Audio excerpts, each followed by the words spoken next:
Kahit small scale, project lang tulad ng 2 o 3 story, residential house or apartment, highly advisable pa rin na may safety officer sa site.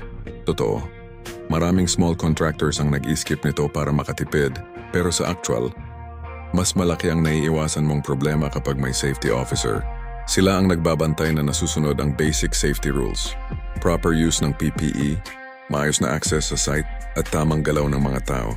Resulta nito, mas organized ang trabaho ng karpintero, mason at electrician, at mas tuloy-tuloy ang progress kasi mas kaunti ang abala at risk. Huwag natin maliitin ang small projects. Kahit maliit ang scope, seryoso pa rin ang pwedeng mangyaring aksidente. Lalo na kung may scaffolding, trabaho sa taas, excavation, o electrical works. Isang maling hakbang lang, pwedeng may mahulog, makuryente, o masugatan ng malala. Ang safety officer ang unang line of defense para maiwasan ang ganitong common pero delikadong incidents. Malaking tulong din ang safety officer pagdating sa compliance. Sila ang nag-aasikaso ng safety plans, safety orientation, toolbox meetings, at documentation na kailangan ng DOLE at LGU. Kapag may inspection o reklamo, may maipapakita kang maayos at kumpletong records. At kung sakaling may mangyaring incident, sila rin ang may alam kung paano i-handle ang reporting at corrective action. Hindi yung panic mode lahat. Para sa project owner, ang pinaka-importante dito ay peace of mind.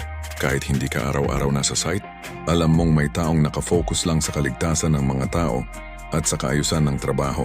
Hindi mo na kailangang ikaw ang sumita sa lahat ng unsafe practices at hindi ka rin basta mabibigla na lang may problema na pala sa site. Kung budget ang concern, may practical solution naman. Pwede kang kumuha ng part-time or roving safety officer instead of full-time.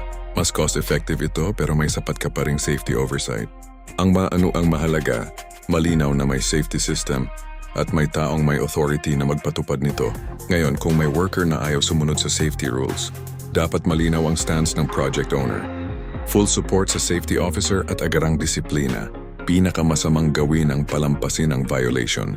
Kapag nakita ng isang tao na pwede palang balewalain ang rules, gagayahin na ng iba. Diyan nagsisimula ang aksidente, delays at legal liability. Sa construction, ang safety rules ay hindi suggestion. Non-negotiable sila.